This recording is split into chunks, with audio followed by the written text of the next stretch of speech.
Cherish. To cherish something means to hold it as very important. I cherish this trophy I won. Compassion.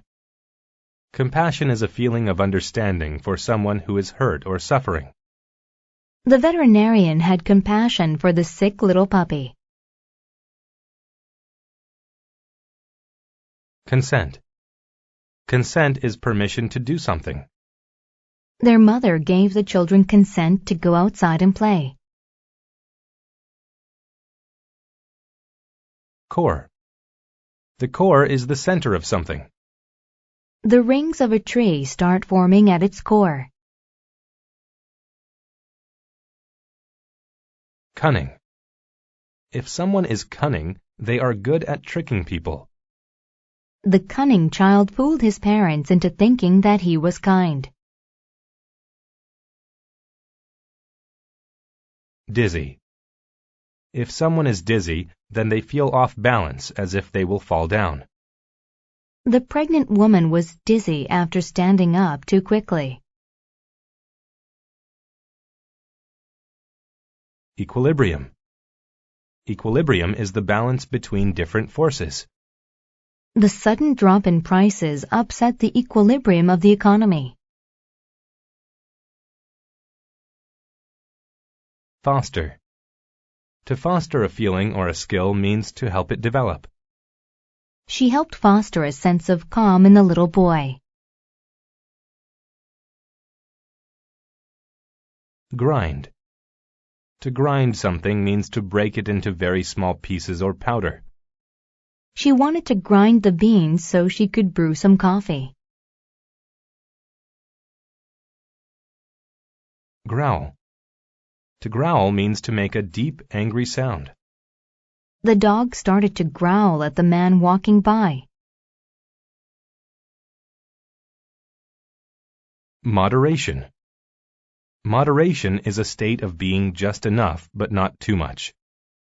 It is important to eat in moderation so that you can have a healthy body. Predator. A predator is an animal that kills and eats other animals. The peregrine falcon is a predator that eats fish. Sane. If someone is sane, they can think in a normal way.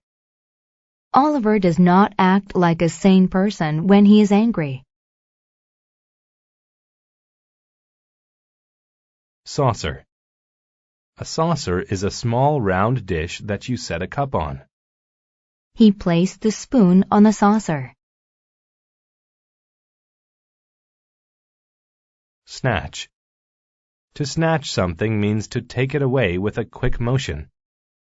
He was so hungry that he snatched an apple from a tree. Stagger. To stagger means to move in an unsteady way and almost fall over. He staggered around after having too much to drink. Stumble. To stumble means to put your foot down wrong so that you almost fall. He stumbled as he ran through the puddle. Tense. If someone is tense, they are worried something bad might happen. After the phone call, Monica was very tense. Tumble. To tumble means to fall, often in a rolling way. He lost his balance while snowboarding and tumbled to the ground. Withhold. To withhold something is to not give it to someone. They withheld all information until she paid her fine.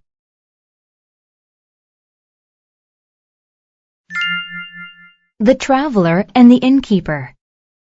A traveler stopped at an inn. He sat and watched people closely, like a predator. He heard the old innkeeper talking to a young man in the core of the inn. "I just need to borrow some money. I swear that I'll spend it in moderation, and my friend will pay you back tomorrow," the man said. The innkeeper gave his consent and pulled out some money. The traveler knew that this was a trick. The man was going to leave with the poor innkeeper's money and never return. He felt compassion for the nice innkeeper and did not want him to be tricked. The cunning traveler decided to teach the innkeeper a lesson. The traveler walked over to the innkeeper and sat down. The innkeeper had started to grind coffee beans to make coffee. He made the coffee and handed the traveler a saucer and a cup. The two started talking. After a while, the traveler yawned and then growled like a wolf. "Are you not sane? I thought I just heard you growl," said the innkeeper. "I did. I am cursed. Every time I yawn 3 times in a row, I turn into a wolf and attack people." The innkeeper became tense. Then the traveler yawned again. As the traveler started to yawn a 3rd time, the innkeeper turned to run outside. As he ran, the traveler snatched his coat. The scared innkeeper staggered outside and tumbled into the street. The traveler followed him out because he did not want to withhold the truth any longer. He just wanted to foster happiness and restore the innkeeper's emotional equilibrium. The innkeeper was dizzy and he stumbled. The traveler helped him stand up. "That was a trick," the traveler said as he returned the coat. "Oh, good. I cherish this coat," responded the innkeeper. Well, hopefully this will teach you that you shouldn't believe every story that you hear.